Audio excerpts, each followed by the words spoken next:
Welcome once again to the Damon Floyd Coaching Show here on Talk 101.3, where all of our games are supplied to you by Wholesale Supply Group, and our coach interviews supplied to you by L&B Appliance out there on Dirt Key Road, right off of Waterloo Highway. Now check them out for any of your appliance needs as we get ready for a big game. Let's look back, Coach Floyd, a little bit.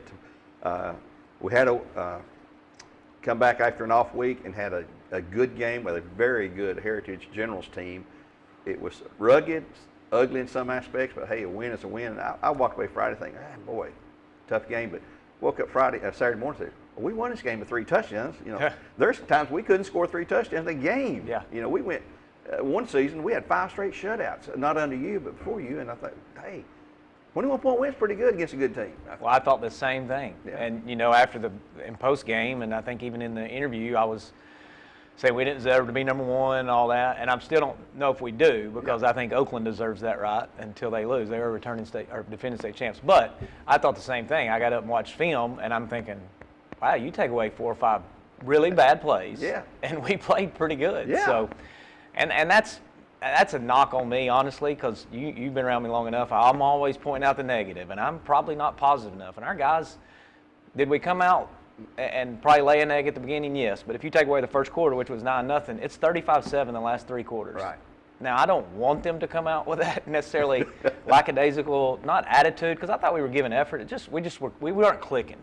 Something was missing, and you can't really put your finger on one guy because it was the team thing, and it wasn't just one person. But we weren't firing on all cylinders. You can blame it on the open week, whatever it is, it's just the case. But then you go back and watch film, it's like we got a lot of guys doing a lot of good things. Yes, and I agree. So, on the positive note, I was really happy Saturday after really watching film and thinking, man, our guys are doing what we ask them to do. They're playing hard. I think we have a lot of guys, I've said this many times, that are really, really good teammates. They care for each other. You know, and all these guys, I know Boo and Caleb joined us late, but these guys knew each other too. Mm-hmm. And so they've grown up playing with or against each other their whole life. And really, it's pretty cool, you know, that well, the good thing is we were able to turn it on when we needed to. Yeah. That's not what you want as a coach, but like you said, we won by 3 touchdowns and everybody's upset. I know, and you look at that and you think, well, you know, it's a pretty good team. And even though we got down 9-0, we're off the bat, the field goal, we're down that one, they get the touchdown after a pick, and they were down 10-0 or 9-0. And then we fought back, and I think that's a sign of a good team. Hey, adversity's going to hit. You've said this so many times. Good things don't always happen. Bad things will happen in the game. You got to forget about that and move on. I thought we moved on really, really well, and showed, hey, yeah, we're deserving some recognition, and we fought back good against a good team. People don't realize how good a team the Generals were, and they had a great game plan. I thought, poor old Caleb Martin, he was scrambling for his life every play, because that's bringing the farm, seems like, every play. Is that something that we weren't looking to see? Or no. If you think back to our interview before, I said, look, we're going to have some negative plays. Yeah. They bring a lot of pressure. Yeah, and they are good. Now, did we have the speed advantage? Yes. Number 11 was a whole lot faster than I thought he was after watching film. You know, he's a really good, obviously long, I don't know, he's probably 6'3" receiver. Mm-hmm. But we knew offensively, the way they played defense, we were going to bust some big ones, and they're going to have some big plays. And, you know, one of those interceptions we take fault on that. It was 3rd and 31. We call a play basically, let's throw a jump ball down the field. Yeah. And we had talked all week, the way they blitz, there's certain windows. Well, Caleb, you know, if we're being honest, he was thinking window. He wasn't thinking 3rd and 31 where the coaching staff, we're thinking, hey, let's throw one up. Mm-hmm. Maybe we catch it. Maybe we get pass interference. If they intercept it, they catch it maybe about the 5-yard line, so it's like a punt. Mm-hmm. Well, Caleb's probably not thinking game situation. He's thinking windows. Linebackers dropped way out. He catches, blitz, throws, and that was the interception. But, you know, I thought after halftime Caleb played really well. He got frustrated, and he's a competitor, and he gets frustrated, and he knows he didn't play his best game at the beginning, but he also counted for 3 touchdowns after 2 early interceptions. Sure did. So, like I said, things did not go away the first quarter. We ended up playing better, settling in, playing better, and like you said, Heritage is a good football team. I don't know if we'll face anybody more physical on the front, offensive line, defensive line, linebackers. I mean, their linebackers are 6'2", 6'3", 210, 215 pounds, and they can run, and they're physical. So really good football team, and it's really good to get a win against a team like that. And they're really well coached too. Not just EK, their whole coaching staff, who Brad Benefield's coached with a lot of those guys for many years. They're a good coaching staff, and we knew that going in. So, when they were on offense, we were on defense, they dialed some up on us. And Coach Benefield did a really good job of making some adjustments during the game that most people wouldn't understand really what was happening. So it was a little chess match there for a little while with our coaching staff and theirs. And fortunately, we had, in the end, no disrespect to Heritage, but we had the better players. Yeah. Well, you talk about our offense coming alive there. I think had 187 yards or so for Caleb there. Out of our 5 touchdown drives, 4 of them, we had one 10-play drive, but 4 of them were 4 plays or less. I mean, we are striking and hitting. And they kept setting us up really in good field positions, trying those onside kicks. Yeah. I don't know what they thought they did. Well, I know they didn't want to kick long. Yeah. And the one time we did return a kick is Boo burned him for about 42 yards, something like that, I guess. Yeah, and they weren't kicking to him. No, I know. We kind of shifted right at the last moment. Yeah. But, Max did a good job of, they were pooching it to him, and he was just waiting. No, I let it go out of bounds. And then they kept backing him back. And then we got the ball in the 50. So field position worked out. That's one of the things we've talked about for not only this year, but every year. To win, big football games, you got to win field position. So we were happy with all of our special teams, really. Overall good win. And I was watching them. I was talking to Earl about this on the radio. They were doing those pooch kicks. But the one time they kicked it long, kicked into the end zone. Yeah. And I couldn't figure that out. It wasn't in the end zone. It was probably 10 yards deep in it. It went out the back of the end almost zone. out. So that was kind of surprising me, too, because we had seen on film up until that point what we had seen, they haven't kicked in the end zone. So when he did that, that kind of shocked me, too. Well, Skyler had a good night again. He did. 5 extra points. He's made 11 in a row now, and he's coming on. As you said, he's got that confidence now. Hey, I can kick these from whatever distance now, and that's always good to have it there. I thought Jarris had a big pick there on the touchdown in the double coverage, and they double covered him. They double covered Boo and all that long. We named, though, Jackson Wilson our player of the game simply because of what he did, 90 yards on 9 attempts. And he had some grinded out, tough yardage there on that in the fourth quarter when we need some first downs. And he was just bulldozing through there, covering that ball up and just carrying the guys with him. And looked like the sophomore Jackson Wilson would say. Yeah, I do think he's back to what he was. Yeah. Obviously last year with his injury hurt him and us. But, you talk about it, how we spread the ball out. Obviously Boo got double covered a lot. Or really basically every play, but he scored a touchdown. Jay Allen scored a touchdown. Jackson scored a touchdown. Caleb scored a touchdown. Jerry scored a touchdown. So I think in the long run for us to, when people watch film on us, it's like, okay, who you can double Boo. Pick your poison. But, we got other guys that make plays. And, really we were trying to get it to Boo more, to be honest. But we had some miscommunication there. But for us to be successful, that's the way it's going to be. I think Jackson had 9 carries. Jay Allen had 9 carries. Yep. Caleb had 8 carries. Boo had 8 targets. I forget how many Jarius had. It was very similar because we had 47 offensive plays. And, we talked about at the beginning of the year. We got 1 ball, and we got a lot of playmakers. Yep. And, Max had 1 catch. I think I'm not sure what Tito had. So those other guys are not even touching the ball. We're fine if they touch the ball. Demarius and Marcus didn't even play in offense. Our guys, and they've been good so far. Hopefully it continues. That there's no. I will say this: Friday, I think everybody got frustrated, including the coaching staff. Even the players, like, hey, let me get the ball, let me get the ball. But it wasn't a selfish thing. I think it was more of like, we got to win, we got to turn it on, and they're playmakers, so they feel like they can make a difference. So that's a good problem. Oh yeah, it is. So many weapons that coming out of the backfield or at wide receiver, wherever they are. There's so many weapons there, and I would not want to be a coach trying to defend against us. It's just the way it is. We scored a lot of points. We're still averaging like 34 points a game, giving up right at 10 or 11 points per game, and things continue to look good. The Bears still ranked number 1, 5-0 unbeaten halfway through the season. So we got a big game against Farragut coming up Friday night, and we're going to talk about that when we come back from this break for L&B Appliance here on Talk 101.3. Back in a moment.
Welcome back to our weekly coaches show with Coach Damon Floyd here, the Bradley Central High School football. We're going to talk about our upcoming opponent, the Farragut Admirals. I know what people are going to say. Hey, they're 2-3. They're 2-3, but they've lost the unbeaten defending 5A champions Knox West by 7 points. They lost to Cleveland High School by Cleveland put them on pretty good. Yeah, Cleveland put it on pretty good. Cleveland's 5-1, West 6-0. They lost to Bearden. Bearden has lost 2 games to the defending 5A state champs, Knox West, and the 3A state champs, Alcoa. Both unbeaten. Close game, and lost it right at the end. They were winning the whole games, both of them. So I'm telling you, folks, they look at Farragut's records. Oh man, 2-3. Oh, don't ever. And look at the teams Farragut's beat. They beat Dobbins Bennett. Yes. They beat Powell. Powell, yes. So Powell, everybody feels like Powell has a chance to win it in 5A. Yep. And we know about Dobbins Bennett. So it's going to be tough. In the minds of us, people in the media and all that, Farragut is the bad word because we're 3-17 against them. You've beaten them once, or twice. Beaten them twice, and out of those 3 wins, Coach has 2 of those. I always go back. I don't want to start bad memories, but the 7 overtime game in the playoffs, we lost 65-64. You were in that game. You ended your career in that game. Yeah. And you were the leading career rusher, 2,541 yards, something like that, when you left. And of course, Blake Morris broke that a little bit later on, a few years later. But does that game mean more to you as a player since it was your last game? I mean, as a coach, I know probably shouldn't as a coach, but. I mean, I guess personally it does. I've never really talked to the team about it, I don't think. I mean, I may have told them, not like as a team thing, like, hey, they ended my career, we got to get back at it. It's not about me, but personally, yeah, I mean, and it's different when you play Farragut at home as opposed to on the road. Yeah. So the way you walk into Farragut, the first thing I see is the end zone we lost in. So those are the things that obviously come back up and bring up bad memories. So Farragut's been a thorn in not only my side, but obviously Bradley's side in football for a long time. But now they've also had some really, really good players. We talked about this the other day with somebody. You look at Farragut, well, Cole Strange, he's the starting left guard for the New England Patriots. Mm-hmm. The Warren kid, I can't think of his, Jacob Warren, starting tight end at Tennessee. I saw on Facebook the other day with Destin Thomas and one of their receivers they played. He's at Arkansas State. They have put out numerous Division I football players. So they're a really good program. Eddie Courtney, I think you said earlier, has been there for 28 years. They're coached really well.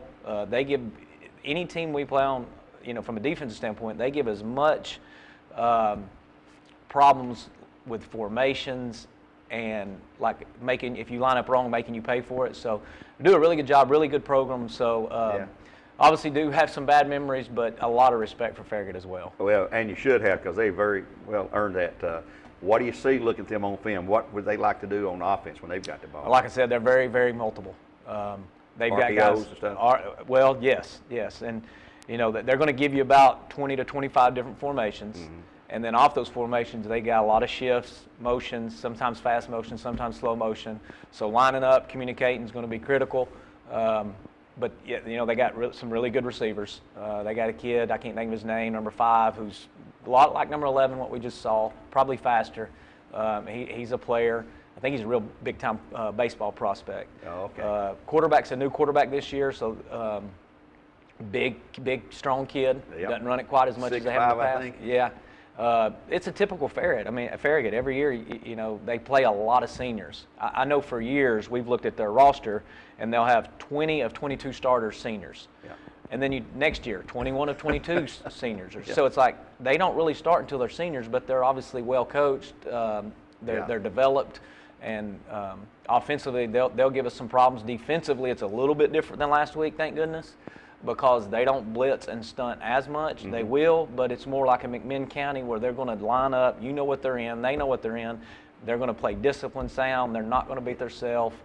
So like the big plays that we had last week probably won't happen because they're very sound and they're not going to gamble as much as Heritage did. So very sound in what they do as a team. Special teams, really, really good. Always have a good kicker. Yes, they do. Every time. So yeah, they're definitely cause some issues that'll keep you up at night as a coach. Do they? Are you expecting them to try to run the ball against us a lot, like everybody else tries to do, and keep it on the ground? Yes, they will. But I don't think they're going to change what they do depending on us. Okay. This will be one team. They're going to line up 12 personnel, so in other words, 2 tight end and try to control the clock a little bit.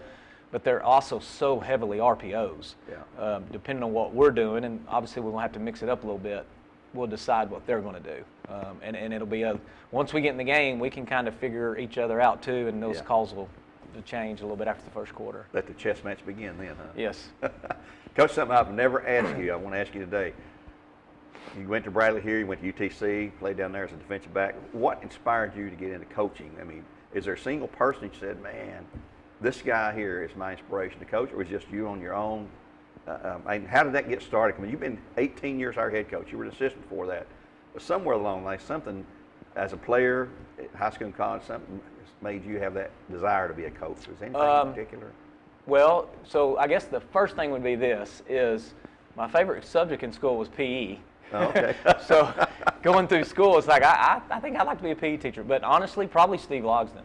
Even though he coached wrestling, I mean, I try to emulate so many things that he taught me as an athlete. He's a good and I've said this numerous times, and I've been fortunate enough to play with a lot of coaches that coach in the SEC now, coach in the NFL now, but he's still the best coach I ever had, even though it's wrestling. So I try to take a lot of what he taught from a coaching standpoint and, do the same thing he did. But that's all I know, and I tell our kids all the time, like, if you ask me you can't start your car, don't ask me, because I can't help you. If you want to build something, don't ask me, I can't help you. If you want to tear something down, I can do that. But football's the only thing I know. And then, when I went through school, after I got done playing, I was like, I don't want to go to school anymore. I'm done. So I went into sales with Kent Copeland. He hired me for his business, and after about 2 or 3 years, just like a lot of coaches probably say, you just miss that being part of the team. And it's like, really, at the end of my life, what do I want to look back and think I've done? And I knew that then it's like I got to get into coaching, because I miss the sport. I miss just being part of the team. So long story short, I wanted to be a part of the team aspect, and did not ever even have aspirations of being a head coach. Really, I just wanted to be a football coach. And here you are. And then, who would have thought? So. Well, I tell you what, Steve Lawson's a jewel to have here at Bradley Central High School in a lot of ways that people who are outside of school don't understand. Well, him and now Kent Smith, I didn't play for him. Yeah. But because he came right after I left high school. Or maybe he was here my senior year. I'd have to go back and look. But anyway, of course, Kent's retired now. But if people really knew how much I stole from them on a day-to-day basis through the last 18 years, even though it's a different sport, of talking things through. And honestly, we still talk. Me and Coach Logsdon talk every day. Me and Kent Smith talk probably once a week. Yeah. Usually it's on Saturdays. So that's pretty cool to be able to lean on two legends. Yeah, you got that right. 2 record setters here at Bradley Central High School and all that. And you say you're not a builder, but let me tell you, you built this football program back up to where it is. That we're all proud of that. And it's an elite program, no doubt about that. And I know you always want to shift credit to players and coaches, which you should. Because without the players, I do. Look, I'm a part of it. Right, you are. But I'm a small part of it. There's so many people. Obviously, the players deserve the most credit. They've won a lot of games for me. Yes, they have. And I say for me, it's not about me. I mean that. I really am. I'm just happy to be a part of it. But there's people like you. What about Brian Copeland? Yeah. Oh, man. He had two kids that not only played quarterback, were really, really not good. They were great quarterbacks. They were. For 8 years. Cole graduated, 7 years ago, and he's still my Booster Club president. Nobody, he don't get any credit for that. I know. So there's so many, Jimmy Meeks, Mike Crittenden, they pull the trailer at every Friday. They don't have kids involved. But they won't be part of the program. That's what I'm saying, though. There's so many people from the outside that don't realize what it really takes to build a good program. Yeah. It's a ton of people that get no credit. Yeah. Every Friday we have 20 moms 10, 15 moms that show up for our pregame meal. Nobody knows that. Yeah. I didn't do that. They do that. So, like I said, I really do believe this. I'm a part of it. I get it, but just a small part. So, and obviously our coaching staff over the years, but the administration. Football's important here. If football wasn't important here, we wouldn't be allowed to do the things we do. So, I'm happy to be a part of it. Well, we're glad to have you here, and we hope we got you as a head coach for a long, long time. Folks, we're going to invite you out here, to Farragut Friday night. Easy trip. Just go up to West Knoxville there, take the Farragut exit. Go down about 4 or 5 blocks, goes right there on your left, you can't miss it. We need your attendance there. Big support from the Bear Nation will be a big, big help for our guys. Big region game. Can't overstate the importance of it. It's a region game. We've got to keep the train rolling. Until next time, we'll thank L&D Appliance for our sponsorship here. Thank Mr. Ford and the kids back here that make all this happen. Until next time, God bless and go Bears!